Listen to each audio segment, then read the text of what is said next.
Hello everyone, my name is Nick Stevenson, and for my Pecha Kucha project, I chose Disability and Employment, Students with Autism Spectrum Disorder in the Workforce.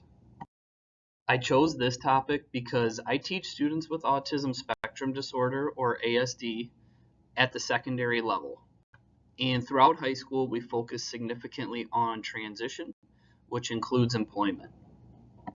Principle 1, C5, under the Model Code of Ethics for Educators states it is the responsibility of professionals to advocate for adequate resources and facilities to ensure equitable opportunities for all students. If I do not advocate for my students, I'm not holding myself to the highest ethical standard. Research shows students with ASD are significantly underrepresented in the workforce compared to those who do not have ASD. Research also indicates that these statistics should not be misunderstood as meaning individuals with ASD cannot work. In fact, when given the right supports and the right environment, students with ASD can be extremely successful employees. So considering this, an ethical dilemma presents itself. Students with ASD do not receive equal participation and opportunities within the employment setting. This begs the question, why? The ethics within this issue centers around students with ASD. Research shows once these students receive the ASD label, they are identified as higher need and perceived to be not as employable as individuals without ASD.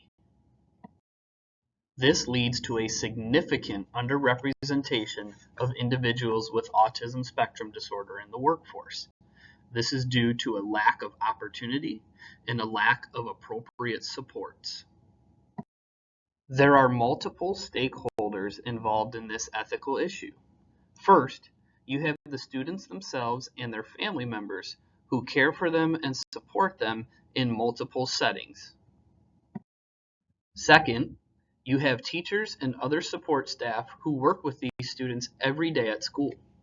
This staff helps build their skills and prepare them for adult life.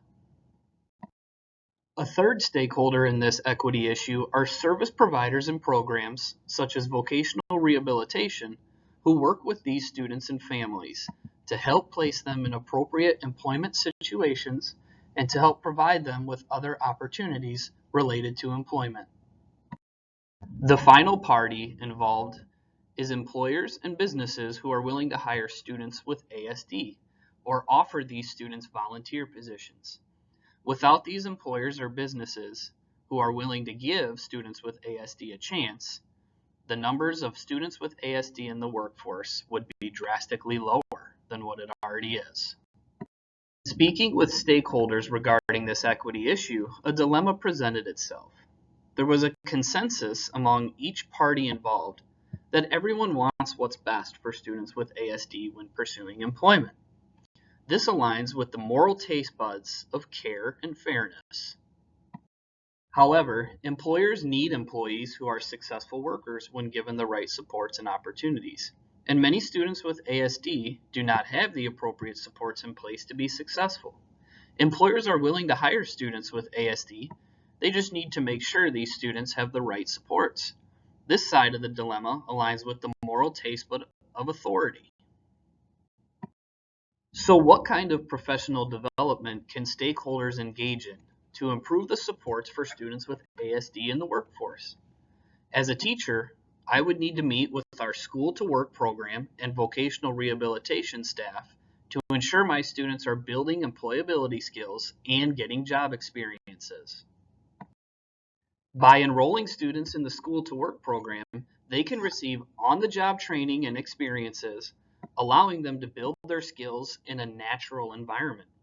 This can also show our staff what supports might be necessary for each student to be successful. As an educator, I can take further professional action by using IEP meetings as a means to address the topic of employment with my students with autism spectrum disorder and their families. All stakeholders are present at these meetings, which makes it a great time to address this issue. These meetings need to be utilized to address the question of how can we best prepare this student for the workforce? One question I would pose to reflect the concept of both and thinking would be, how can we build employability skills for our students within the classroom and partner with businesses and employers to encourage hiring our students with autism spectrum disorder? When viewing this dilemma through the equity lens, I believe the solution to this problem for my students with ASD can be solved by catalyzing inclusive partnerships. When each stakeholder is working together towards a common goal, I believe it can increase the employment rate for students with autism spectrum disorder. Furthermore, once inclusive partnerships are working cohesively, we can then move towards designing fair policies and systems related to employment for students with ASD. This will promote equitable employment opportunities for these students in the future. It is my goal and responsibility as an educational professional to improve employment outcomes for my students with ASD. This can be achieved through partnering with our School to Work program and secondary transition service such as vocational rehabilitation. Students with ASD have strong employability traits and deserve the opportunity to work. Below are my references for this project, and I want to thank everyone for taking the time to view this work.